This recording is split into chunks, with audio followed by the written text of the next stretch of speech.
shift that's very, very important. And so I think other people will benefit from this. And so let's see. Hold on one second. Let me just, you're in Amsterdam, right? Yes, I am. Look at that. I just love that people coming from all over the world is so interesting to me. So interesting. And yet everybody has the same struggle, you know, or similar struggles, no matter what. Yeah. So, all right, so let's go ahead and start. So this is Anne Ray coming to you from San Francisco, California, and Karinmerx coming to you from Amsterdam. Yes, hello. Who is that? So, Karen, you shared something that I'm going to share in a bit, but before I go into that, just so I can give some context to this conversation we're having, you're an artist, you're a visual artist, and before you enrolled in the Making Art Make Money semester, something was motivating you, right? You had some challenges or some problems. So what were the top two in your mind?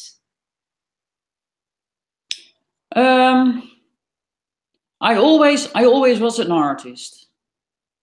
I'm a classically trained musician, and I did graphic design, and I'm a visual artist. And my dreams were always lingering. So I always worked as an artist, but I was never able to really live from it. And yeah, so I had a lot of things in my life. We don't go into that, but I came back I followed you, and there was something, and I thought, okay, that's it. Because I felt you lived it as by example. And so I followed everything. I downloaded everything you had. And, so I really got into it. And on the other side, I was doing stuff with Louise Hay, Abram Hicks, Tapping Solution, to get myself to this other place. I read the book, The Abundance Code, to crush the 7 myths. I never got to this specific point to be able to let my elephant walk the way I wanted to walk. Right. So what Karen's referring to, Code to Joy, I refer to Code to Joy. Yeah. So where your elephant is your unconsciousness and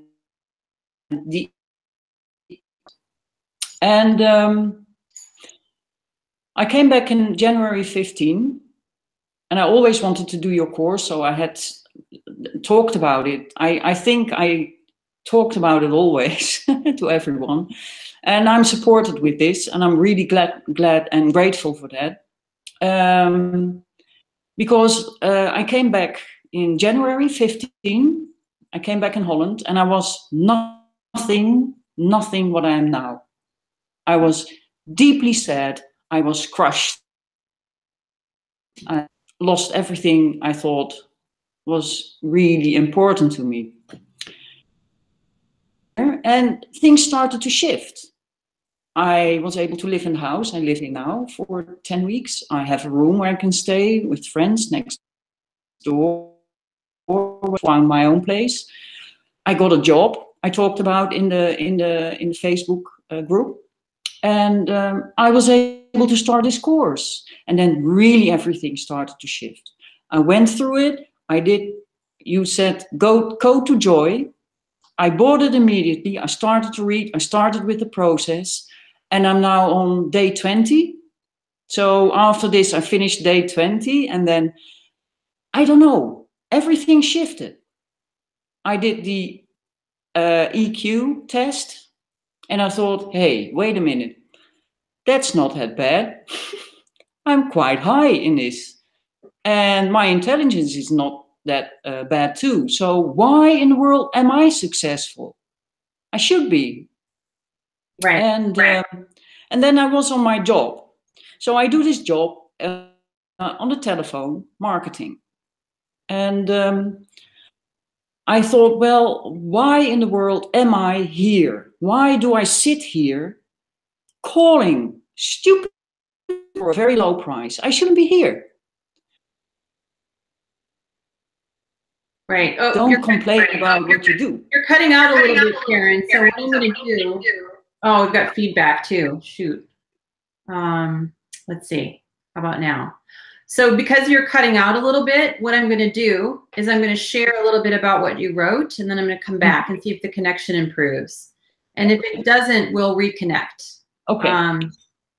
So Karen posted in our Facebook group that she, one thing I want to say, it sounds like you were in a low place and now things are shifting. So I want to say to other artists is, when you feel like you're in a really low place, the good news is you're about to have a transformation. That's the thing. When you're very, very low and you think, oh, things are hopeless, I'm very sad, you're ripe for a transformation. So what you're saying, Karen, that things have completely shifted from where you were before, doesn't surprise me one bit. Yeah. But also, you were reading a lot of books that I think were very healthy for your mindset, Louise Hay, The Abundance Code, and I think that's all really fantastic. And that is the place to start, absolutely, in enlivening your mindset. But then you're going to need to connect the dots with some practical strategies, which is what you're getting in this program. Yeah. But what you did share was something that I think is very critical for artists to listen to right here, because I see this in artists a lot. Artists work, Karen, you have a MA, you have a PhD, you're a classically trained musician and visual artist and graphic designer. You're clearly very accomplished. But you're not being rewarded for those creations monetarily. And it leaves us feeling frustrated and bitter. But here's the problem. When you're frustrated and bitter, you're going to block any abundance. Exactly. Right? Yeah. But you broke through that. To your credit, you broke through that, because here's what Karen wrote. She was just sharing with the group and saying that, she was working away at her job, which pays the bills. And then she said, I sat at my work and I thought, how in the world is it possible that with all of my qualifications, even with an MA and as a PhD scholar, do I have to make stupid marketing phone calls for a very low hourly rate? So this is a little snippet into her attitude at the time, right? Yeah. So yeah. We tend to get, if we get resentful, if we get bitter, that is going to block everything. But then she did, the right thing. She said, on my way home, it suddenly came to me. Instead of complaining, I took up the attitude of learning. So I asked myself, what lesson do I need to learn? Bingo. Yeah. Exactly. Yeah. What do I need to learn? So she said that I have to improve how I ask. And after that revelation, I felt a relief. I set the goal for learning to ask. And I decided that my goal for learning to ask, which means without feeling any tension in my body, or without feeling like a sellout, the end of March 2018 or sooner. So she attached a smarter goal. She's like, I'm sick of this bullshit. It's hurting me. It's blocking my abundance. I'm getting rid of it, and I'm not going to give it forever. I'm giving it to the end of this month as the last day at the very last. And I realized that I needed to learn this lesson to be able to go forward. This is so true. I could teach. You're smart. You've learned all these things, and I could keep teaching you strategies, but unless you say, I'm responsible for my attitude, I just need to learn another skill set, which you're completely capable of doing, clearly, then you will get to move forward in selling your art. But you've got to get out, you've got to get that out of your way. If you feel resentment, if you feel like I've worked so hard, am I not entitled to some reward? It's not that simple. You have to just understand the skill of selling and marketing, and guess what? You can do it. You can do it. So anyway, Karen says, if you don't have a job you don't like, then ask yourself, what is it that I need to learn? Such an important question. Listen to your higher self and set a goal for the time you want to be ready for that lesson. I personally am sure it's all a matter of synchronicity. I need And she ends this with, stop complaining. It infects your way forward. It's so true. But you know, I knew this, but the theory doesn't mean that you can make the shift. So what I found out is that I was starting with your course, and I jumped into Code to Joy, and I went forward with it. And I went through the 3 emotions for my why, and I did the emotional quotient test. I found myself in a place that I was able to see clear. So I was able to make this shift. Maybe it's not clear for someone who isn't there, but it's something that is suddenly revealed to you. Well, it wasn't even magic. It was, I just gave you actual practical tools. Code to Joy is one of the many tools in the program, and they're very practical, and anyone can use them. You don't have to have PhD like Karen to use them. You can use them. Anyone can use them. If you already told you, yeah, that I stopped the PhD. To make my art. It's not necessary. Why did I go to university to study in the first place? Well, to prove myself. I don't have to prove myself to anyone. Exactly. Bingo. I don't need paper on the wall. I need to be able to live the life I want to live. Right. That's what I want. I want to live my truth. Right. So I'm now learning, I'm training my elephant to walk the path I create for it, and not what someone else created for it. Right. Because that way I can not only be myself, but I can really live the life I want to live. Right. And it's so, I'm so glad you talk about, I'm not, you know, trust me, I don't, if you want to get a higher education, go for it. But unlike, let's say you're an attorney or you're a physician or you're a dental hygienist, you know, you do need specific training because you have to get a license in order to conduct that profession. That is not necessary with artists. We don't need anyone's permission. We don't need a license to make art, and we don't need a certification. Only person you need permission from is yourself. And if you want to sell the art you make, then the only person you need permission from is the person who buys your art, not the gallery, not the representative, not the art critic. It's you. You have to decide. Yeah. So what I did with my job now, every task I get, because there's a lot of variation, it's calling for charity and something, I make it a task, and it's part of the course. I made it part of the course. Excellent. So I teach myself, and I get paid for it too. It feels so much better, doesn't than it? going to a job that I don't like. And now it's part of my course. All you did was change your attitude. So I tell people, you know, don't do what I did. I just quit, you know, I quit my day job and I dove in. That's not necessarily the smartest way to go about it. If you have a backup resources, but you know, the best thing you can do is start where you are and change your attitude and make it productive. I can tell you, I've been working with independent artists for over 13 years.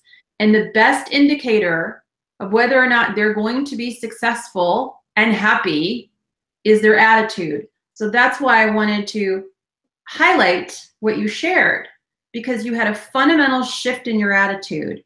Yeah. You went from feeling kind of resentful and frustrated to understanding you just simply need to learn a few more skills. And as you apply them over time, you'll get what you want.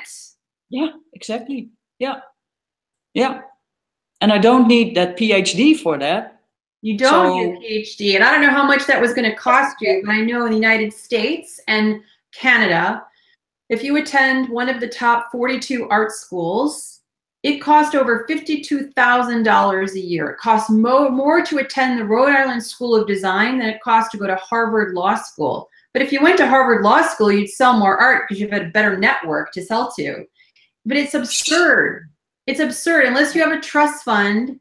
You know, you don't mortgage your future with that level of debt load. It's gonna kill your creativity. I can tell you that from firsthand experience. I had to go back.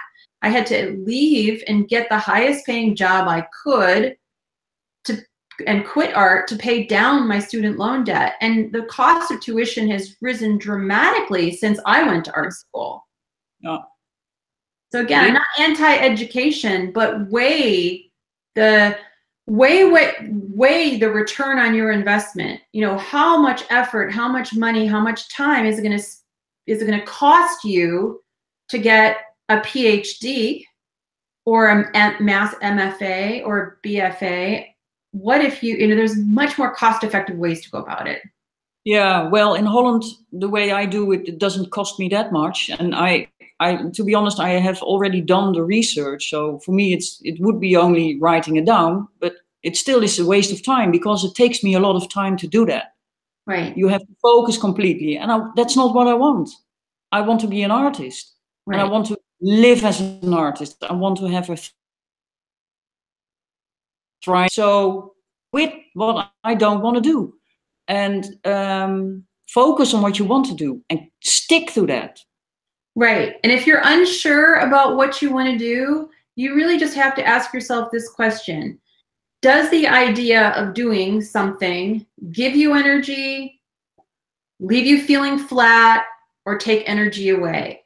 If it takes energy away or leaves you feeling flat, that's it. Decision is made. Don't do anything that doesn't give you energy. And unless it's something like paying your bills, you know, the consequence of not paying your bills would be to suck your energy. So, you know, think it through, but really just trust your intuition. You only have so much time on this earth, everybody.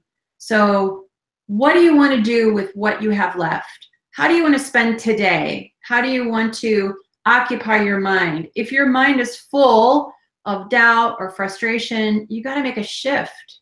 And the quicker you do it, the better. Immediately, I really recommend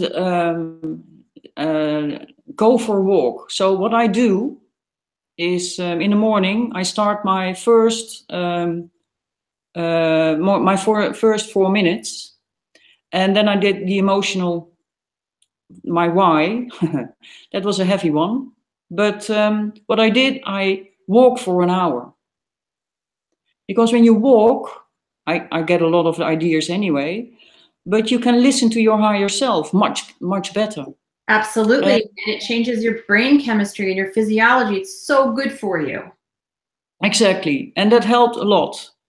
So there are some rituals I've put into my life. I do morning pages every day. I do the code every day.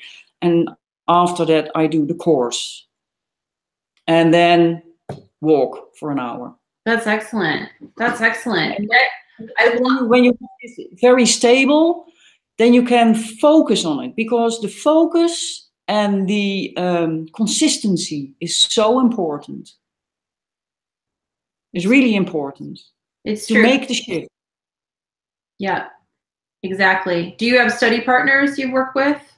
Yes, I have. I have 3 study partners. So tomorrow morning at 8, I have another one. We do a remembrance game. I have another one I had last Sunday, and next Friday I have another one. So how does it feel to study with artists from other countries who you've never met? What's it like for you? What I like is that we can share kind of the thing we are struggling with together, and be inspiring for each other. Sometimes someone can be on the downside of the thing, and then you can be inspiring and you can uplift someone. That's So it's nice. It's really nice. It's good. Good. I like the remembrance process. Remembering process. Yeah, Grammy Dan. Yeah, I do it with myself. I record it.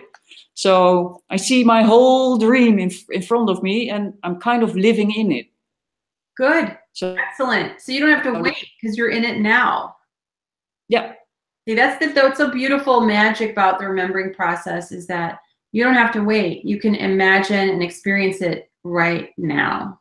Exactly. Because if you say, I want this, it's always in the future. Right. But if you say, I have it, because I remember. Do you remember when I started this course? Wow, Yeah. that was way back. Right. Exactly. I'm in one of the blue houses, and I really love it. Right. Exactly. So let me ask you this: if someone was not sure about applying to enroll, they were thinking about it, what would you say to them? Oh, go for it. Go for it. It's the best thing you can give yourself, because you're in a safe community. You get support. You have an excellent program that is really well organized in bits. The proper bits you get, taught by someone who lives it. And I really believe, I taught for 30 years, I believe in teaching by example, because that's the only thing that works. It's really the only thing that works. And oh my gosh, don't keep yourself from it. Don't even doubt. Go for it. Go for it. Really, really. It changes everything in your life. And yeah. Awesome. Brilliant. Awesome. Well, I want to thank you, because it's like 10, it's after 10 o'clock at night, and Karen is stayed up to speak with me and to share what she's learned. And the big takeaway here is, your attitude is going to shape your future. It's going to shape your today, right now, how you feel. And so this moment, the good news, if your attitude or your point of view seems like you can't budget, you feel stuck, there are many ways to get unstuck, and they work. They work, absolutely. Yeah. All and right. if you can keep going, because I read the books, I did a lot of work, and the abundance code, the code to joy, I found exactly the process that I needed. Excellent. Okay. Really get that step further on. And then, yeah, well, I also bought the book of Frankl. Oh, Viktor Frankl. Oh gosh, yeah, that's amazing, that book. Isn't that's the book that inspired, so that's the book that inspired my 4-part code. Yeah. That's a big part of it. There was a couple things that inspired it, the 4-part code. Part one was Viktor Frankl's Man's Search for Meaning. One was simply Simon Sinek kept saying, find your why. And I was like, well, how the hell do you find your why? So I decided that I was going to answer that question. And that's how I came, and my study of art history, that's how I came up with the 4-part code. But that book is the primary inspiration. So if you have never read Viktor Frankl's Man's Search for Meaning, you need to read that book. Yeah, absolutely. Read that book. Go for the course. Go through the process. Find your why. That's where I am now. And yeah, change yourself. You can do it it's true. It's a process, but it's a lovely process. And when I look back now to when I came in January, oh my God, I don't even recognize myself. Really amazing. That's great. What happened to you? What are you doing? Yeah. Awesome. Thank you so much, Karen. I really appreciate you being willing to share, and I'm very proud of you and your progress. And I'm looking forward to seeing you officially graduate. And I just love it. This is why I do it. Thank you so much. I love you too. And I love to. Good evening. You too. All right. Bye-bye. Lovely day you have. Yeah. Oh yeah, I have a day. You have a whole day. Yeah. Okay. Right, bye.